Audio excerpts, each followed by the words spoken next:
it like a careers thing, or is it about what you've done over the last few years? I think there's a lot of ways you can interpret it. But Dan Campbell seems like a career thing, though. Like, that's what I'm saying. What are we talking about? McVay's got a Super Bowl, though, but and a Super Bowl appearance. About the career from some a time very ago recent on a Super Bowl, team? a very recent Super Bowl, and a Super Bowl appearance. And he saved Jared Goff back when after Jared Goff had a bad rookie season under Jeff Fisher. Jared Goff has saved the Lions. I understand, but like, come on, dude, it's a Super Bowl. It's a Super Bowl. Yeah. Disrespect Super Bowls all you want. I'm not going to do it. Yes, you are. You said, it happened a million years ago with the stacked roster. It was 2021. 2021. Is that true or no? It was 2021. Was it true or no? It was a very good roster, but the Lions have a great roster now. 2021 was in this fucking decade, Kool-Aid. It was in this decade. And it don't look good. Is it true or no? It was in this decade. No, it's true. What and you just don't want to say it. All right, Dan Campbell's #1. Put him over Andy Reid now, too, right? Dan Campbell's #1. Put him ahead. What's the concept of this? Because if it's about the career, then yeah, put everybody who's had some type of modicum of success over Dan Campbell. Over the last few seasons, how many of these coaches are you realistically? You're telling me right now, you're taking, if you got to decide who's the coach of the Detroit Lions, you're taking Sean McVay right now. Well, over Dan Campbell? Well, let's dance some more. Let's dance some more. All right, hold on. Because that's what I'm talking about. I don't care about his championship from 2021 if it's not going to do nothing for the Lions today. Guys. If Dan Campbell is still kicking his tail today. Kool-Aid, this isn't the conversation of who do you rather have for the Lions now. I'm not trading Dan Campbell. Better coach right now. And it's Sean McVay. Would I rather have Dan McVay? Would I rather have Dan Campbell on the Lions? I'm not trading him because I know what he is for the Lions, but Sean McVay is an offensive guru. He was revolutionary for the NFL. He's basically birthed, along with Kyle Shanahan, this new wave of young offensive coaches like the Kevin O'Connells of the world to really exist. I'm a Sean McVay slappy. I think he's one of the best coaches. I think he'd go to the Hall of Fame right now if he retired. And I would say that too, 100%. Yeah. But it hasn't shown up the last 2 years. And that's something that you and I both have to kumbaya on. And when it's come, listen, bro, the Lions literally beat them in the playoffs. Literally. Yes. With literally beat them in the playoffs. Like, that's all I'm talking about. Like, what did you say? With a better roster. The Lions had a better roster. Yeah. So now that matters. Guys. I mean, it always matters. Like, I'm a kumbaya between the two of you because I think both of you are right in some regard. I wouldn't. There's no other coach I'd rather have coach the Lions than Dan Campbell, but I don't think that's the conversation. The conversation is who is the better coach, and the way that this list is constructed, to me, it reads that it's about their careers. And when it comes to careers, Dan Campbell hasn't won a Super Bowl. Yeah, if it's and you can say that he has had a stacked roster before, like all of these guys. And yeah, he dealt with the injuries last year with his stacked roster, and that's not on him. That's not his fault. You can't penalize him for it. But at the end of the day, all these guys have won Super Bowls that are ahead of him, and I think that's once he wins a Super Bowl, I will easily put him over McVay.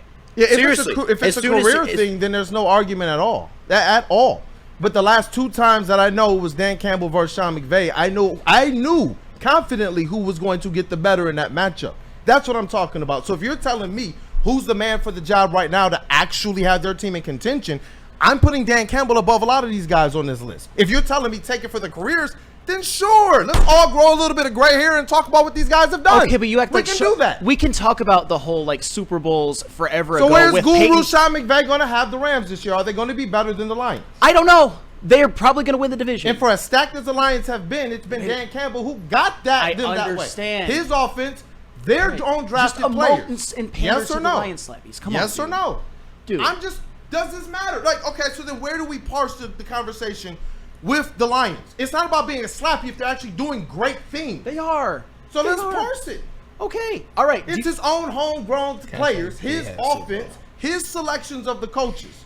I think it's just a little bit disrespectful to Dan Campbell when you just push button Sean McVay for, yes, you tip the cap. You won yourself a Super Bowl. You don't tip the cap, though. You treat it like it was just a minute accomplishment. You think I'm insane? No, Ivan danced. I said Hall of Fame, yes. Okay. Ivan danced. Did he win it in 2021? Yes. Stacked roster, a lot to his favor, a whole lot. And since it hasn't been that, I haven't seen him be able to do what Dan Campbell's done through the adversity. He's been a great coach, dude. They've been good. They made it farther in the playoffs last year than the Lions. They've been decent. They almost beat the Eagles. Decent. They won divisions. They've been decent. They won a division. Decent. Okay, fine. They've been decent. And they went farther than the Lions because of what? Sean McVay being better than Dan Campbell? They almost beat the Eagles. Or because of, listen, Brandon Graham says that if healthy, he believes that the Lions would have beat the Eagles. We're sitting here talking about a squad that lost all of their defense effectively. I mean, that's what we're talking about. And Dan Campbell had to coach through that. That's what we're talking about. Go ahead, Justin. I mean, in all fairness to the Rams, they had to deal with some adversity. I mean, Aaron Donald, the greatest defensive tackle of all time, retired in the middle of his career, and they had to hit a rookie parlay to be able to keep their defense intact with so Fisk welcome and to the world of Jared other Verse. coaches in the league. Now, just like but how is it an excuse for us losing Hutch, but it's not an excuse for them losing Aaron Donald? Like, it is the same thing. And you can't go poo-poo it. They entered their season like that, bro. They weren't entering the season depending on him. They had their squad. They won. That's what it was. They said, we strapping up, you strapping up. This is our squad. This is what we believe is going to get it done. I don't believe that they showed up day one saying, oh, we're going to be behind the lowly Lions. I don't believe that. I believe they started that season believing that they're going to be better than the Detroit Lions. That's what I believe they thought. They didn't start that season. We started the season knowing what Aiden Hutchinson was for the Detroit Lions. What impact he was supposed to have for the Detroit Lions as literally their only legitimate pass rusher. How do we know that? Because when he was gone, it was really, really tough. They had to generate this thing from 3 freaking levels. We're still complaining and asking for another pass rush. Like, I don't know, man. I think that there's a little bit of I believe that Dan Campbell gets a little bit disrespected in these things because of the history and the overall careers of these guys. If you're telling me this is just about the career rankings, fine. Minus maybe a little bit of Jim Harbaugh. Fine. I concede that. But if you're telling me about since Dan Campbell has entered this league, am I putting some of these coaches, or not entered the league, but been head coach of the Detroit Lions, am I putting some of these coaches over him? I'm not. I think that's fair. I think that's absolutely fair. I mean, they've been one of the best teams in football for the last 2 years, so he deserves to be in that pedestal if you make it that minutia of a timeline. But I think that this is obviously a career list, because if it wasn't a career list, why would Sean Payton be up there? Well, and that's in Kool-Aid. That's where I thought we were going to be. We'll kumbaya about this, even if we weren't about Sean McVay. I would put Dan Campbell right now ahead of Sean Payton, Mike Tomlin, and John Harbaugh, because when we're talking about coaches that have won Super Bowls a decade ago, more than 15 years ago, and have really had a very shaky playoff history since, those are the names we talk about. JB Smoove, I actually have a couple of things in Slack that I want to present when it comes to those guys. Oh, yeah. Let's start with the playoff records since Super Bowl win, if you would. All right, so since they won their Super Bowl, Sean Payton's 5-8 in the playoffs, Mike Tomlin is 5-10 in the playoffs, and 8-11 overall as his record in the playoffs, and John Harbaugh is 4-7. What's McVay? McVay, since his Super Bowl, what would he be? Like 2-2 or 1-2 or something like that. But Sean McVay's Super Bowl was 4 years ago. These guys' Super Bowls were John Harbaugh's was like 13 years ago, and Sean Payton's and Mike Tomlin's were over 15. I would put Dan Campbell ahead of these guys. And honestly, these guys, they've been consistent winners throughout their careers. If you have these guys as your head coach and you have good rosters, you're going to make the playoffs most of the time. But you want to talk about recent playoff flameouts, the Saints under Payton, Steelers under Tomlin, Ravens under Harbaugh. That's what they've kind of been known for since they've won their Super Bowls, what seems like a lifetime ago. But in recent season, I've only seen Sean McVay be the same way. But that's just a few years, dude. That's the thing. He won it in this freaking decade. Look, it's been 3 full NFL seasons. Okay, fine. I'm never going to turn an eye to that. I'm not saying that the guy does not deserve to be a Hall of Fame coach. Understand what we're talking about here. I'm not stating that. The rings matter, especially in football, because the stacked team does not always win. We saw what happened with the Patriots, and I get that. So I give him a lot of credit. The issue is here, over the last few years since Dan Campbell has been the man, it's okay to be able to say that these narratives have shifted and changed. Sure. And it's interesting to see how these lists do not give a crap about what Lions players and coaches are doing throughout their careers, and they'll go instantly and take a rookie or a brand new coach and put them above the Lions. And all of a sudden, that narrative's out the window, and I'm supposed to, well, Kool-Aid, you can't argue because then you're going to be a slappy. Now, all of a sudden, we turn that around where Dan Campbell's kicking people's butts. He doesn't even give a frick about taking names. And now all of a sudden, it's, well, no. We know that if it's Dan Campbell and Sean McVay head-to-head, he's owning him. But, and he's the records, we see what he's doing with the Lions, and he's had the Lions better than the Rams. But But no, you just bow down. No, that stuff don't sit right with me. I'm sorry.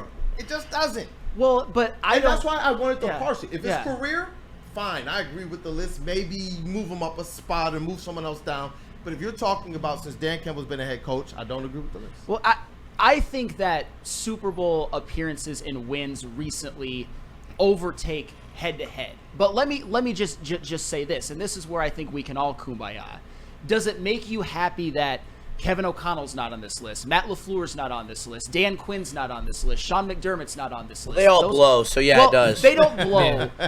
They're Kevin O'Connell's been coach of the year. Fine, they're mid. Kevin Stefanski's been coach of the year twice. Dan Quinn's led a team to a Super Bowl appearance, and so Zach Taylor's led a team to a Super Bowl appearance. Sean McDermott's led the Bills to a time of winning that they haven't had since the early 90s. And I'm not saying that makes them great coaches. I'm just saying that all of those coaches at least have a plethora of accomplishments. Even Matt LaFleur won a couple of division titles when Aaron Rodgers was the quarterback.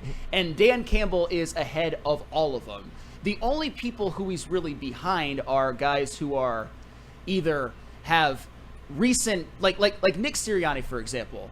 I can say in my heart of hearts that I truly believe that Dan Campbell's a better football coach, but the last 3 seasons with Sirianni, you've got a 3-point loss to the dynastic Chiefs in the Super Bowl, a 2023 flameout, which was proven to be more of an anomaly, and then a Super Bowl win. It's not like there's a lot of coaches who have a ton of accomplishments who are not even on this list or who are number 10 who they think Dan Campbell is better than. Without the Super Bowl win, and even if they got there but they didn't get the Super Bowl win, who would you have as a better coach, Sirianni? Over the last 3 years, Sirianni or McVay? I think McVay's that's the thing. I think Sirianni's got some red flags, but at the same time, I can't argue.